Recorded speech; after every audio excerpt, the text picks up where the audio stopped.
Welcome to the Shoulda Bet More Podcast presented by Go Boys. Coming up on the show, a solo pod reaction to the games from Thursday, look ahead to Friday, Saturday, in the NCAA tournament. Talk some Ohtani, and that's a big story. Have to talk about that. So a little bit of everything here on this quick little recap pod of Thursday, which was the first day of the tournament, and a bit of a dud. I mean, Kentucky and Oakland kind of saved the day. Oakland specifically with the upset of Kentucky. Calipari again goes down in the first round, and there are going to be questions. There already are questions about Calipari's future. Is it time to move on? I talked about this, I don't know, a month ago, 6 weeks ago. I was like, you know what? Maybe it's run the course here. I mean, he's won one NCAA tournament game in 5 years with all of that NBA talent. So, look, I think it's a fair question to ask. It's a fair question to raise. I like Calipari. He's an easy guy to root for. He's likable. He's relatable. He's got a sense of humor. But I mean, he just hasn't won enough in these spots here. He's just really underachieved. Won the title back in 2012 with Davis and that great team where they had two of the top three picks. They had a bunch of other NBA players, and you look at through these rosters, and it's just NBA player after NBA player. But he hasn't won a lot. I mean, it's been since 2019 since he even made a Sweet 16. It's been a decade since he made a Final Four. So Calipari goes down again. Oakland pulls off the massive upset as the 14th seed. And really, that was about it for Thursday. The night slate was a little better than the day slate.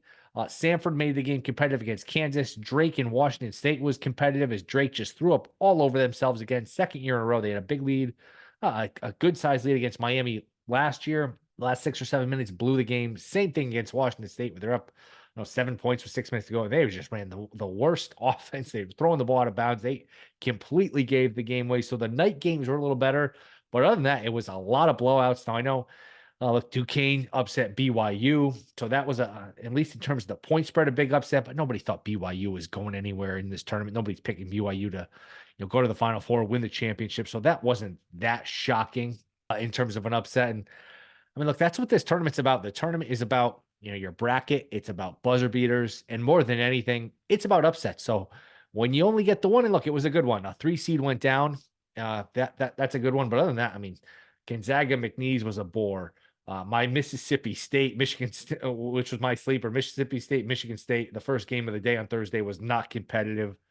Moorhead looked like they were going to hang with Illinois, but that game fell apart on them. I mean, you just go down the line. There were a lot of blowouts. Tennessee St. Peter's was unwatchable. A lot of these games were just really tough to take. Colorado State, Texas. I turned Colorado State, Texas on. And I think Colorado State was up 8-2. I said, all right, the team coming out of the plane here, maybe they're competitive. Maybe they can give you something.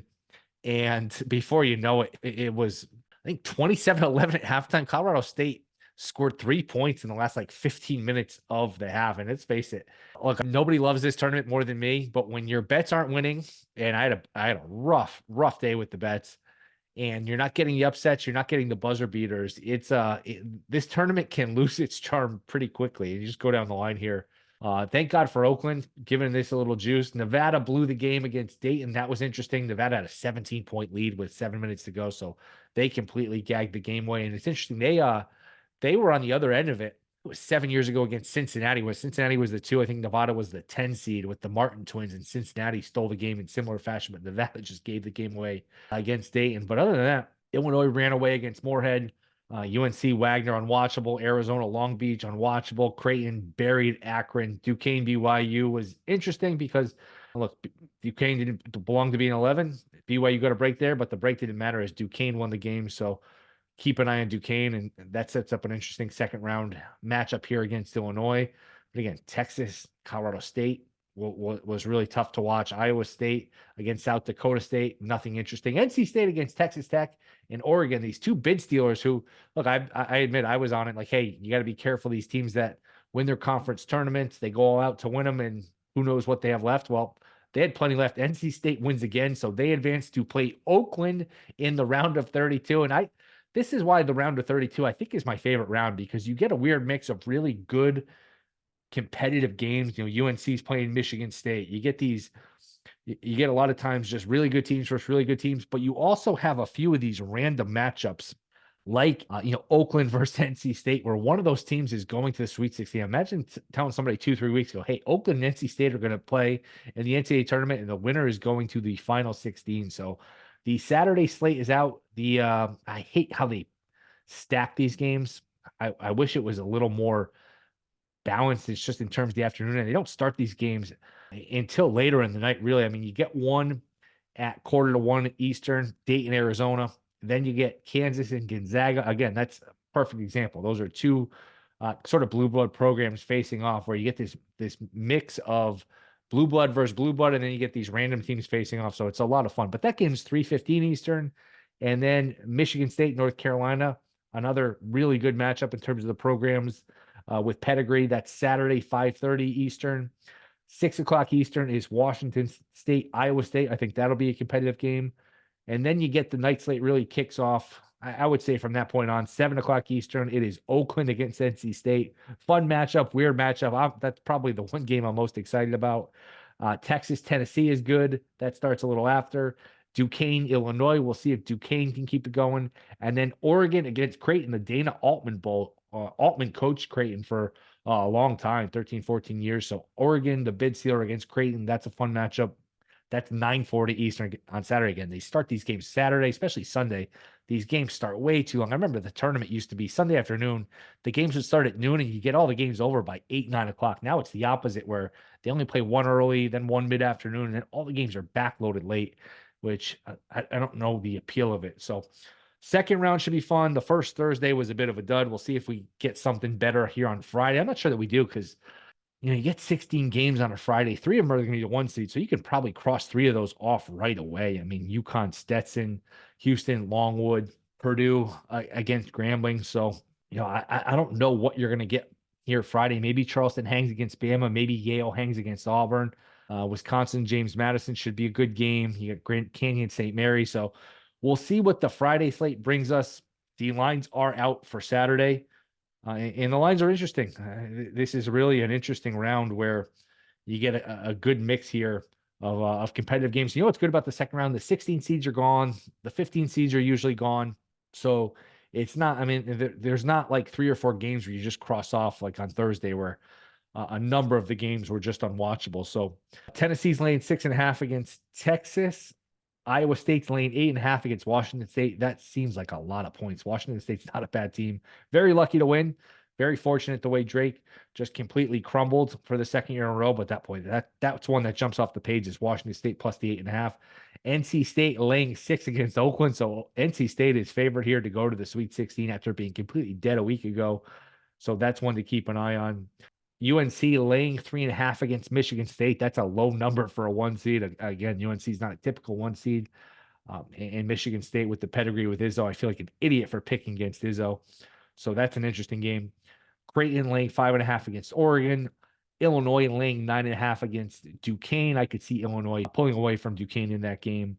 And then you get Arizona laying 9.5 against Dayton. Don't know how I feel about that game. Arizona, they have high highs, they have low lows. They're better than Dayton. I don't trust them laying that big of a number, but I don't know that I want to take it either. So good games, fun games. The round of 32 on Saturday, then on Sunday is a lot of fun. We'll see if we get something Friday in terms of upsets. But again, the story of the day was on Thursday was Calipari and Kentucky losing again early. And other than that, it really wasn't a lot. I mean, it's a lot of games where if you didn't watch anything, if you're busy, if you're working, if you're doing whatever, you didn't really feel like you missed a lot. Duquesne beats BYU. Nevada and Dayton. Nevada completely crumbles. Drake crumbles. Stanford makes a run at the end to get at least cover against Kansas, get within the number, but that was never really in doubt. You got better games late than you did early, but a lot of unwatchable basketball. And again, this tournament loses its charm when you're not getting upsets, when you're not getting buzzer beaters, and you're losing your bets. This tournament can lose its charm quickly, and I felt the effects of that on Thursday. So hopefully Friday will be more fun. I mean, look, we've gotten spoiled a little bit with these upsets. I mean, I remember a 15 beating a 2 was like not unheard of, but a once in a decade kind of thing. It was nearly unheard of. And then like 2012, 2013, we got a rash of 15s beating 2s.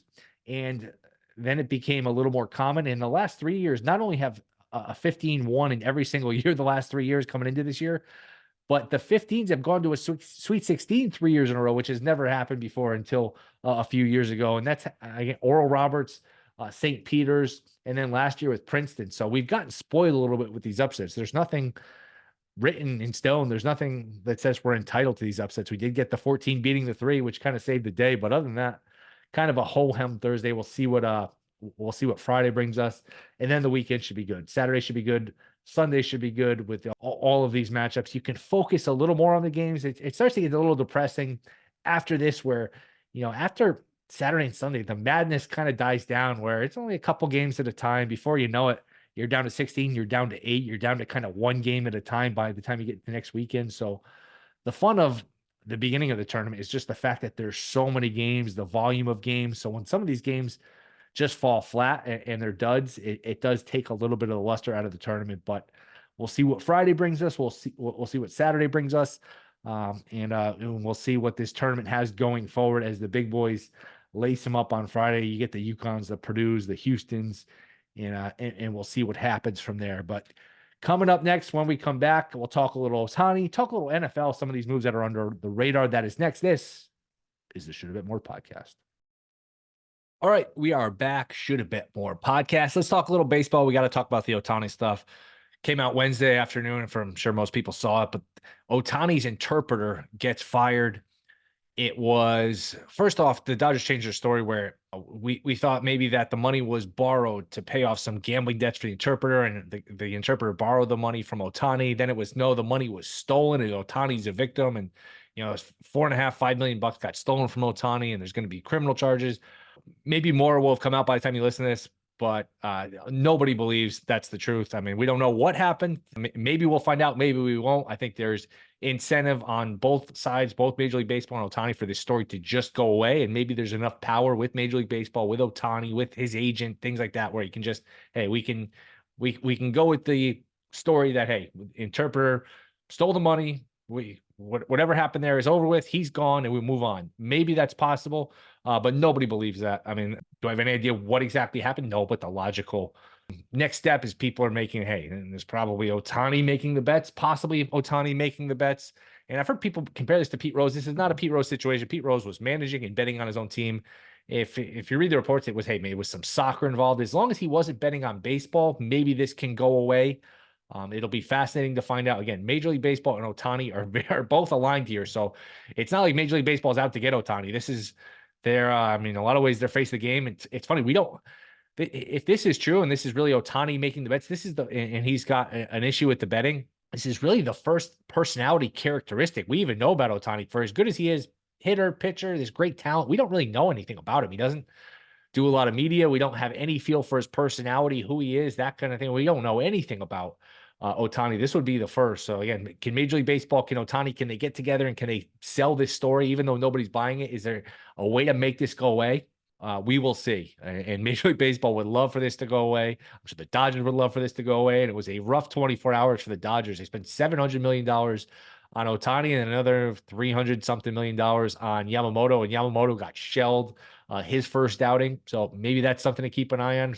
You never know. I mean, guys never pitched in the majors. I think he'll be good. I wouldn't worry too much about one start, but hey, we've seen these guys come over highly touted. Now it's years ago now, and Tanaka was good, and we've seen Ohtani be good. But I remember Hideki Irabu was supposed to be great. He came over and he was okay. I remember his first start or two. He's like, yeah, he's pretty good, but I think he's called the Japanese Nolan Ryan. He never came close to being that. Matsuzaka for the Red Sox, going back 15 years or so. He was supposed to be great. He was okay. He was serviceable, but he wasn't anything special. So you never know. And look, it's until he establishes a big league career and some success in the big leagues, there will be that questions. And he comes out and gets rocked his first outing. Again, is it the end of the world? No, but it's something to keep an eye on. So rough couple days for the Dodgers. I don't know what the end game is here for Ohtani. Can this kind of go away? I mean, we saw the Temple UAB scandal a couple of weeks ago in college basketball, and it was, wow, the line moved. There's some suspicion. Then the story just went away. I don't know if this Ohtani story can go away, if it's too big, if the government starts to get involved, the IRS, where it's like, all right, you're accusing him of a crime. This is going to be looked into. I don't think these bets were made legally. They don't seem like they were made legally. It's not like these bets were made with, DraftKings or FanDuel. Betting's not legal in California, so it's through a bookie. So that there's that aspect of it too, where it's possible where they don't have the power to make this go away. And I think it was Chris Carter 7 or 8 years ago when it got a lot of attention. The former wide receiver, Hall of Fame receiver, said, hey, everybody who's a big time athlete, you need a fall guy. If there's a crime committed, he's on the payroll. He's there to take the hit. Now, if this is a situation where this interpreter is willing to admit the things that aren't true and really take the hit here, I don't know. Fascinating situation. You can tell that, boy, I was watching, it was the end of the Padres-Dodgers game on Thursday morning, and why Major League Baseball felt the need to start they're so bad marketing sport anyway, why they felt the need to start their season on a Wednesday morning, middle of the night, 3 o'clock Pacific, 6 a.m. Eastern. You're going to start your season middle of the week, middle of the night, in the same week where March Madness starts. Nobody cared about the start of the season. Most people didn't even know the season was starting. Then they go back and play spring training games. That's the dumbest thing ever. But I was watching the game end, the second game on Thursday morning. And after, I think it was First Take came on, it's Stephen A. Smith, Molly Karam, and they have some investigative woman that works for ESPN, and they're trying to talk about this gambling thing, and they were so over their heads. Oh my God. The woman was saying, well, Ohtani's a victim, and how could this happen to him? So she had no idea. She was, and look, I guess you got to just go with the story and assume that that's a possibility. We don't know what happened. Again, we have no idea. We're all speculating, although it does not, nobody believes it. It doesn't pass the smell test. But then Molly Karam asked Stephen A., hey, if Ohtani paid off these debts, should he be suspended? I mean, what are we talking about? So that they were certainly over their heads in terms of the gambling situation, but rough couple of days for the Dodgers. Again, Major League Baseball starting the season, middle of the week, middle of the night, Wednesday morning in South Korea, where nobody watches, nobody cares. I mean, just really not the way to market the sport, but it'll be here before you know it. We'll get into the real season. So we'll be fascinated, really fascinated to see what comes of this Ohtani story, if anything. And maybe it just goes away. Maybe it's something where we look back in a couple months and say, hey, wow, remember that Ohtani story a couple months ago? That seemed to disappear. It's highly incentivized are both parties to make this go away. So we'll see if they can make that happen. It does bring into questions of like, hey, have these leagues, and you turn on NBA TV, you turn on, any of these games, and it's just nonstop ad after nonstop ad for DraftKings and FanDuel. I mean, it never stops. And you wonder if it gets to a point where, all right, it's one thing if it's legal, it's one thing if you advertise a little bit, but it's the nonstop advertisement, and you wonder if the lines have been blurred too much. And look, there were gambling scandals before it became legal. I mean, Paul Hornung and Pete Rose. I mean, you go down the line, the Black Sox. I mean, they've been playing betting scandals for a long time. The whispers of Jordan liking to gamble, although we never got the sense he was betting on sports. But this is definitely, I mean, we saw the NFL players get in trouble for betting. You do wonder if the lines have been blurred a little bit, where it's like, all right, do these leagues, they're making so much money off it that, I don't know if they can go back and really put the toothpaste back in the tube and get rid of the advertising altogether. But you do wonder if it's gone a little bit overboard, and the lines are just so blurred now between everything is betting everywhere all the time. And look, this is a betting podcast, so there's a time and a place for the betting. I don't know if it's every time you watch a game, it's 4 or 5 ads an hour on betting, and the lines are up as you watch the game. I wonder if it's too much and we've gone too far. So baseball season has started. Dodgers 1-1. Boy, they can hit though. I mean, they just keep coming at you in waves. I mean, they're down 5 runs, 8 runs. You never feel out of the game if you're watching, if you're rooting for the Dodgers. Maybe that's the way to bet them. If they fall behind early, you just get them on the live line, almost like the Golden State Warriors with Durant and Curry our past years, or the Chiefs with Mahomes when they're down 10 points. Maybe the Dodgers fall behind 2 or 3 runs, and that's when you bet them. I don't know if the books will adjust and just not give you a fair price, but that lineup is absolutely relentless. Assuming they have all their guys. I mean, they just keep coming at you with Betts and Freeman and Ohtani. And they've added a couple guys here. Teoscar Hernandez is just a relentless lineup. So, again, their season's not going to start till October, though. I mean, they could win 108, 110 games, and they might. And if they lose to the Reds in the first round, they're just going to get even more destroyed for it. They do not have great pitching. So that is a weakness there. They do not have great pitching. They do have a great lineup. And we'll see here the rest of the season about to start. Quickly on the NFL. Haven't talked a lot of NFL. I mean, the free agency got so much attention with Barkley and the quarterbacks. I talked about that for a little bit a couple weeks ago. A couple NFL moves that did fly under the radar before we get out of here. The Jets have done a good job remaking this offensive line. Now, I don't know enough about these players. Is Tyron Smith, is he old and injury prone and he's not going to help, or he's going to be a difference maker? I don't know. But the Jets, if those moves hit and they have a good offensive line with Rodgers, with the 10th pick, with that defense, that's an underrated little subplot of the season, and maybe it affects who they pick at 10. I think all the assumption was that 10th pick in the draft the Jets have is going to go to an offensive lineman. They have a little more flexibility now, maybe, where they don't have to get an offensive lineman. Maybe they can get one of the receivers. They did sign Mike Williams, so maybe they can add in a Dunze, or I don't know if Neighbors will fall to them, and they can trade up. You can get Bowers. You can do some different things. So, look, I thought the Jets would be good last year. We never found out. I mean, you can't say you're wrong because Rodgers didn't play, and they still won 7 games. So I think the Jets, if that offensive line is as good as it could be with some of those names, that's something to watch. And the other thing to watch, the Vikings went under the radar. The Vikings traded up. Now, they have the 11th pick, and they traded up to get the 23rd pick.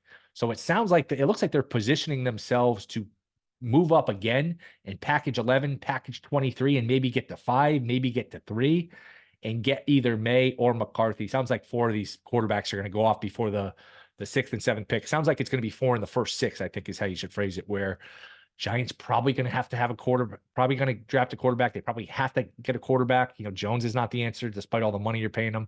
So does McCarthy, May, Daniels, and Williams, is that 4 of the top 6? It's looking like it's possible. So maybe if Minnesota looks, hey, we have to get in front of the Giants because the Giants are getting a quarterback, would New England be willing to move down? That we'll keep an eye on, but I do think that move signifies, hey, Minnesota's got something up their sleeve, and the Jets moves with the offensive line is something to keep an eye on. And once you get into this NCAA tournament, it's all encompassing, and it takes up so much of your viewing if you're a college basketball fan. By the time it ends, NBA season is pretty much over. NFL draft is pretty much here. So once this ends, you look up and you got some fun things ahead with the NBA playoffs, the NFL draft here in the middle of April. So the tournament starts a little later, it ends a little later, and by the time it's over, we are looking at a draft, the NBA playoffs. So it comes and goes pretty quickly. So we will be back on Monday breaking down all the NCAA tournament action. We'll start to do more drafts, start to do more baseball as the season is in full swing next week. But appreciate you guys listening. See you next week. Don't forget to rate, review, subscribe. See you later.